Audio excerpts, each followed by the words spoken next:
Viewers, आज से हम करेंगे 9वीं विज्ञान वार्षिक परीक्षा की संपूर्ण तैयारी। और आज के वीडियो में 5 ऐसे महत्वपूर्ण प्रश्न तैयार करने वाले हैं जो वार्षिक परीक्षा में पूरी संभावना इनके आने की। और आज से हम महत्वपूर्ण प्रश्नों के लिए रोज ही एक वीडियो लाएंगे 9वीं विज्ञान का, और उससे वार्षिक परीक्षा की आपकी संपूर्ण तैयारी हो जाएगी यदि आप लगातार इन वीडियो को देखते हुए इन प्रश्नों को याद करते रहोगे। तो यदि आप 1 या 2 बार इन वीडियो को देख भी लोगे तो आपको ये याद रहेंगे। तो शुरू करते हैं। प्रश्न नंबर पहला है, विलयन किसे कहते हैं? एक उदाहरण दीजिए। तो ये महत्वपूर्ण प्रश्न है, पिछले वर्षों में आपके एग्जाम में आ भी चुका है। विलयन किसे कहते हैं, एक उदाहरण दीजिए। तो इसका उत्तर होगा 2 या 2 से अधिक पदार्थों का समांगी मिश्रण विलयन कहलाता है। 2 या 2 से अधिक पदार्थों का समांगी मिश्रण विलयन कहलाता है।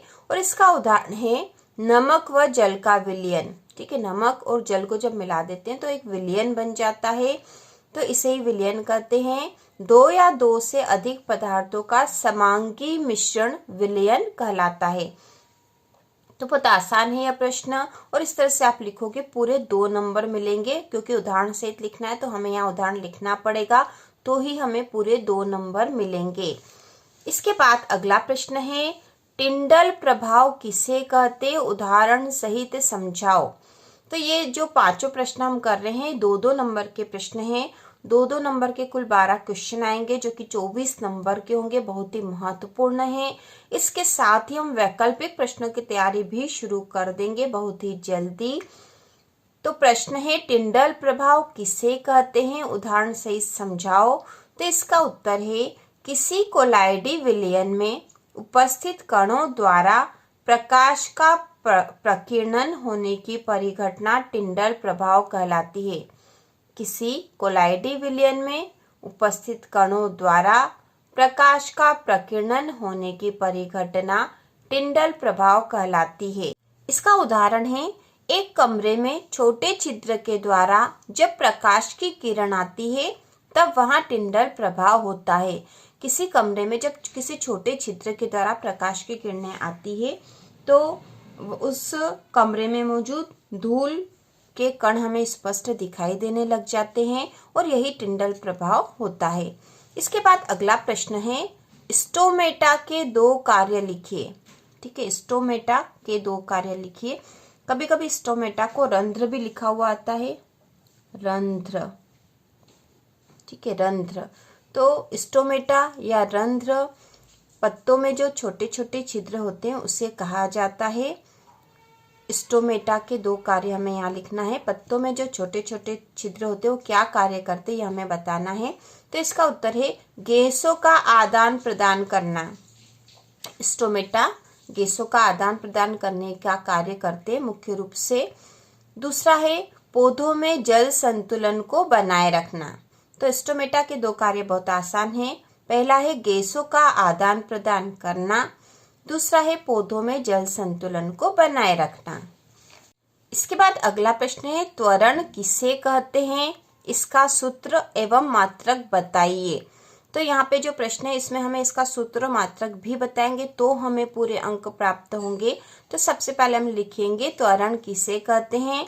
तो इसका उत्तर है, किसी वस्तु के वेग में परिवर्तन की दर को त्वरण कहते हैं। किसी वस्तु के वेग में परिवर्तन की दर को त्वरण कहते हैं। इसका सूत्र है, त्वरण बराबर वेग में परिवर्तन बटा समय। ठीक है, वेग में परिवर्तन बटा समय, क्योंकि वेग में परिवर्तन की दर को त्वरण कहते हैं, इसलिए इसका सूत्र है त्वरण बराबर वेग में परिवर्तन बटा समय। इसको हम इस प्रकार से भी दिखा सकते हैं, क्योंकि त्वरण को ए से प्रदर्शित किया जाता है। ठीक है, विज्ञान में त्वरण को ए से प्रदर्शित किया जाता है। तो ए बराबर वी ऋण यू बटा टी। तो यहाँ पे ये वी जो है, यह जहाँ वी अंतिम वेग है, वी जो है अंतिम वेग है, इसमें से घटा दिया हमने जो प्रारंभिक वेग था, वह अंतिम वेग में से प्रारंभिक वेग घटा दिया तो वेग में परिवर्तन जो हुआ वह हमें पता चल जाएगा। बटा टी मतलब समय है। तो जहां v अंतिम वेग, u प्रारंभिक वेग तथा t समय है। त्वरण का एसआई मात्रक बराबर मीटर प्रति सेकंड स्क्वायर है। इसको ms-2 या ms-2 इस प्रकार से भी लिखा जा सकता है, या फिर इसे हम इस प्रकार से भी बता सकते हैं, मीटर प्रति मतलब बटे में सेकंड का स्क्वायर।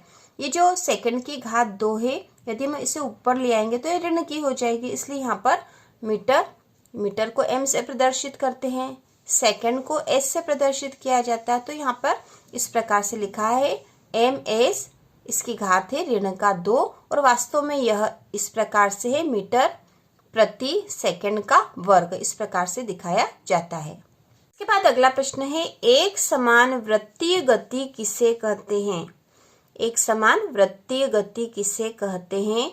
तो इसका उत्तर है, जब एक वस्तु वृत्तीय रास्ते पर एक समान चाल से चलती है तब उसकी गति को एक समान वृत्तीय गति कहते हैं। जब एक वस्तु वृत्तीय रास्ते पर एक समान चाल से चलती है तब उसकी गति को एक समान वृत्तीय गति कहते हैं।